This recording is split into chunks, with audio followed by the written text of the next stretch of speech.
俗語有話啦，春天食艾草，一年身體好。我哋只需要將艾草汁倒入爐入邊蒸一蒸，出鍋咧就係一道大人細路都非常中意食嘅經典美食。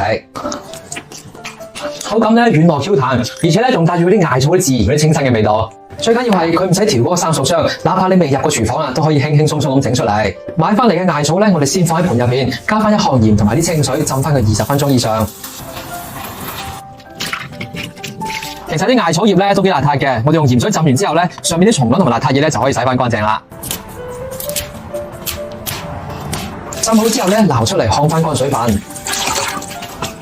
然後我哋煮一煲清水，將啲艾草擺入去，記得加翻啲咁多小蘇打，咁樣整出嚟嘅艾葉咧，佢就落身啲嘅，就冇咁容易發黑，整出嚟賣相咧好睇好多嘅。大概就煮過1到2分鐘，煮到可以用手輕輕咁搣爛咧，就可以將佢撈翻出嚟啦。再過一次凍水，幫佢揸翻乾水分之後咧，擺入破壁機入邊，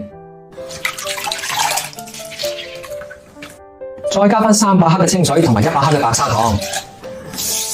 直接撳果梳鍵，將佢打成好細膩嘅艾草泥。打溶咗之後咧，記得幫佢過一次篩，咁樣整出嚟嘅千層糕咧，寫親就會細膩啲，賣相咧都好睇好多嘅。喺碗入邊加翻350克打好嘅艾草汁，然後咧仲要加翻一包呢個全網都喺度用緊嘅缽仔糕粉。咁呢個粉咧就好方便嘅，佢唔使自己嘥心機調嗰個生熟漿，配料表咧非常之咁乾淨。出邊好多茶樓同埋甜品店咧都係用佢嚟整各種嘅糕點嘅。我將佢放喺視頻嘅左下角啦，大家有需要嘅可以去睇睇。將佢搞到非常之絲滑冇顆粒嘅狀態咧先至得嘅。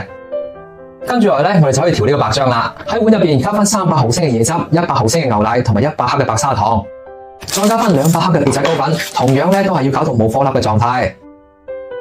跟住咧，我哋就可以準備一個蒸盤啦。呢度我哋要記得啦，呢個蒸碟嘅底咧係唔使擦油嘅，因為缽仔糕粉咧佢本身就唔係咁容易黐底。第一層，我哋先喺個盤入邊咧倒翻一殼呢個艾草漿，烘翻鑊蓋，用中細火咧蒸翻佢3分鐘。艾草漿蒸熟咗之後咧，我哋就可以倒第2層白漿啦，同樣都係蒸3分鐘，就係咁簡單啦。一層綠漿，一層白漿咁一層層咁蒸上去。咁其實蒸嘅時間咧都係一樣嘅，但係要記得啦，第一層同埋最後一層咧都係艾草漿，咁樣蒸出嚟嘅千層糕咧層次分明，賣相好睇啲嘅。最後一層咧要稍微蒸翻耐啲嘅，大概蒸個10分鐘左右咧咁就得啦。呢度我哋要注意啦，啱啱蒸好個千層糕咧佢係比較腍身嘅，所以我哋一定要等佢放凍咗之後咧先可以脫模。